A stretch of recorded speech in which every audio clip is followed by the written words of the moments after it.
Olá, há 5 passos que você pode dar, 5 providências que você pode tomar para expandir e fortalecer o poder da sua vontade e o seu contentamento na vida.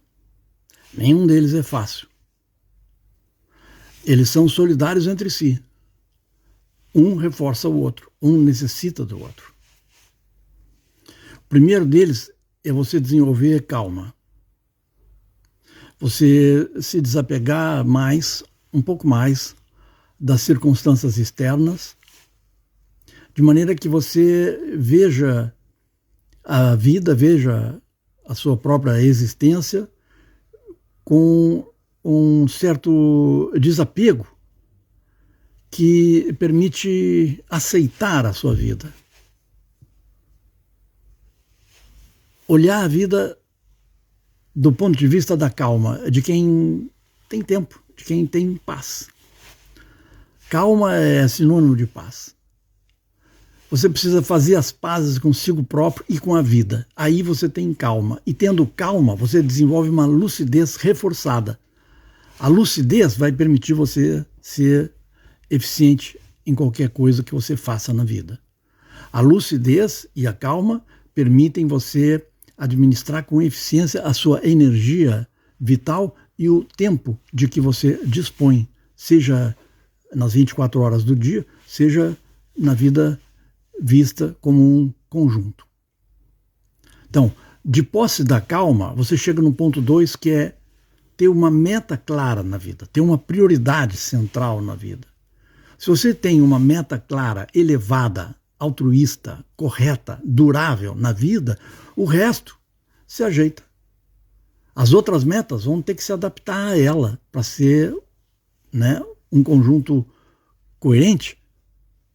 A meta clara, a meta nítida, implica que as outras metas menores vão mais ou menos se adaptar a ela. A meta clara na vida inspira você, dá sentido a cada dia da sua vida e faz com que você perceba que você é muito maior do que as circunstâncias, muito maior do que um dia difícil, ou do que uma semana difícil, ou mesmo do que 6 meses difíceis. Você é maior que isso. Você tem uma meta longa, você faz um esforço de longo prazo. Você é maior do que o aqui e agora. O aqui e agora é apenas, por mais importante que seja, é apenas um elo numa corrente infinita, que é a corrente da vida. Não basta, no entanto, você ter uma meta clara, valiosa e elevada na vida. É preciso você desenvolver um esforço prático para chegar a ela. E o esforço correto é o motor da sua vida. No esforço você vai desenvolver a sua vontade, mas vai desenvolver também o seu tirocínio, a sua lucidez, a sua capacidade de ter discernimento. Vai desenvolver tudo através do esforço. O esforço é um processo pelo qual você pode testar também a lucidez das suas intenções, porque as intenções são de extrema importância na definição do rumo.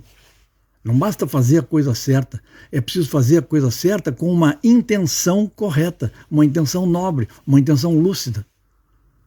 Não adianta fazer coisas em si mesmas corretas se eu tiver um objetivo e uma intenção egoístas.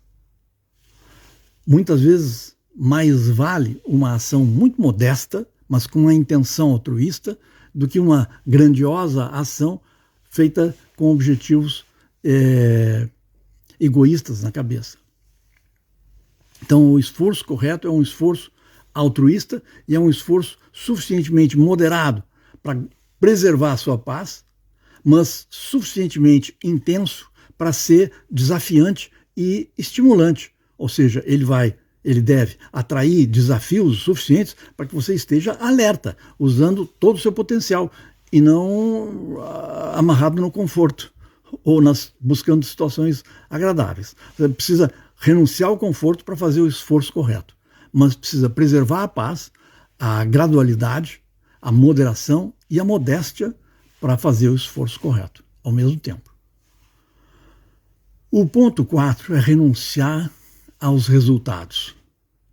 Se você é cristão, você pensa, eu faço o melhor que eu posso, o resto cabe a Deus definir. Eu faço o melhor que eu posso, o resto fica a cargo de Jesus Cristo resolver. Eu faço o melhor que eu posso, a vida decide qual é o resultado.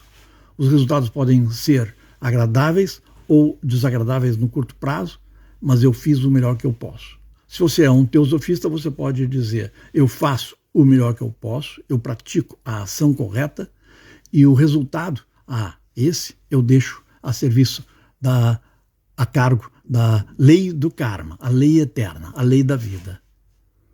Ou seja, não há nenhuma discordância entre cristão e teosofista nesse caso, como em muitos outros casos, a essência dos dois pontos de vista diante da vida, o cristão e o teosófico, a essência é a mesma. Então, renunciar a expectativas implica uma doação. Eu faço o melhor que eu posso e isso é uma doação. Eu não sou controlador dos resultados da minha ação. Eu sou responsável pela intenção. Eu fiz o melhor que eu pude, mas não sou responsável pelos resultados. É claro que, ao agir, eu procuro calcular as consequências e procuro agir de maneira a que as consequências sejam as melhores possíveis. Mas os fatores envolvidos são tantos e, como a maior parte deles não depende de mim, eu não posso controlar o resultado do que eu faço. Eu posso controlar apenas a minha intenção, e isso eu faço. Esse é o ponto 4. O ponto 5 é a disciplina diária espiritual. A disciplina espiritual diária é o campo de batalha do ciclo de 24 horas, onde eu vou poder avaliar até que ponto eu preservo a calma e produzo calma, até que ponto a minha meta é clara, até que ponto o meu esforço é correto e até que ponto eu renuncio, de fato, às expectativas de curto prazo. Ou seja, até que ponto é pura a motivação da minha ação, fazer o melhor e renunciar a resultados agradáveis, pessoais, do meu ponto de vista pessoal. A disciplina diária, ela deve conter ações que apontem para a promoção e fortalecimento da saúde física, a saúde emocional, a clareza e a calma da mente e o progresso espiritual. As 4 coisas são inseparáveis. O corpo físico tem grande importância para o aprendizado espiritual. Em Raja Yoga, a gente aprende que o controle moderado, sustentável do corpo físico, através de vários tipos de exercício, o controle do corpo físico atrai energias divinas. Há uma profunda conexão entre o corpo físico, dirigido de maneira consciente e com metas espirituais, e as energias do nosso plano mais elevado de consciência, que é chamado de Atma, ou 7º princípio em teosofia. Assim, o controle do corpo, moderado, sustentável, lúcido, atrai a presença divina para a nossa vida.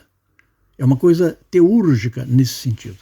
O corpo pode ser transformado num templo teúrgico, isto é, um templo que atrai a presença divina, através da sua purificação e através da sua capacidade de apontar para metas sagradas. Sagradas porque altruístas, porque éticas, porque modestas. Então, sendo nada, nós conseguimos disciplinar nós próprios. Aceitando a nossa insignificância pessoal, nós conseguimos aumentar a proximidade entre nós e o mundo divino. Através da humildade, através da percepção realista de que nós temos um significado muito pequeno como pessoas isoladas, nós podemos alcançar uma identidade com a verdade dos fatos e uma identidade cada vez maior, ainda que limitada, com o mundo divino. E esse é o caminho durável para a felicidade, para a força de vontade e para o contentamento. A força de vontade, uma vez que a meta é sagrada, uma vez que a meta é divina, a força de vontade é o motor, é a capacidade de se movimentar na direção da meta divina.